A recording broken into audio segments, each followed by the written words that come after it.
Trust is what built society, but after World War III, trust becomes the most dangerous habit people refuse to let go of. Because when everything collapses, the instinct to believe others feels human, yet it quietly puts lives at risk. In the early days after a nuclear conflict, people cling to trust because it feels like normal life, shaking hands, sharing information, believing promises, but normal rules no longer apply, even though your brain desperately wants them to. Day 1 punishes panic, Day 2 punishes assumptions, but this phase punishes misplaced trust.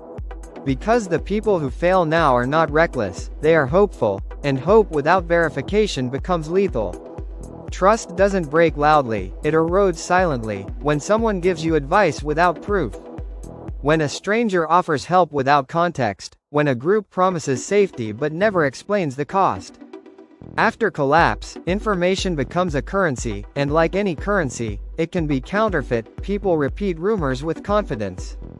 Not because they know they are true, but because repeating them feels like control. Survivors stop trusting words and start trusting patterns. They watch who benefits, who controls access, who speaks for the group. Because behavior reveals more than intention ever will. One of the deadliest mistakes after World War III is trusting people who sound calm. Confidence does not equal competence, and certainty often hides ignorance or manipulation. Groups form quickly after collapse, and groups feel safe, but safety inside a group always comes with conditions. Unspoken rules, expectations, and consequences that only appear when you break them. Real survivors don't rush to join alliances, they stay useful but distant, cooperative but independent. Visible enough to not seem threatening, invisible enough to not seem valuable. Trust becomes dangerous when desperation grows. Hungry people make promises they can't keep. Tired people enforce rules they don't fully understand, and stressed leaders mistake control for order. The most dangerous phrase after collapse is, "We're all in this together," because shared struggle does not mean shared priorities. And unity often breaks the moment resources become scarce.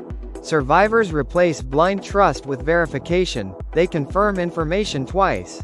They test promises slowly. They never stake survival on a single source or a single person. This doesn't mean survivors become cold or cruel, it means they understand that trust must be earned continuously. Not assumed once, because survival is dynamic and people change under pressure. History proves this pattern repeatedly, after wars, disasters, and collapses. Those who survived longest were not the most trusting or the most suspicious, but the most observant. Trust after World War III becomes situational, temporary, and conditional, offered in small amounts, withdrawn quickly, and never given fully without proof, because full trust creates dependency.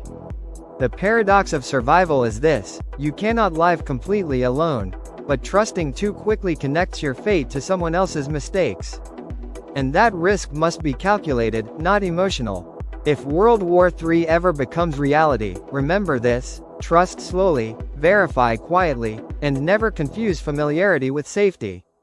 And if this video made you rethink who you would believe when everything falls apart, subscribe to The Last 72 Hours and share this with someone you would trust your life with, because this is the last 72 hours.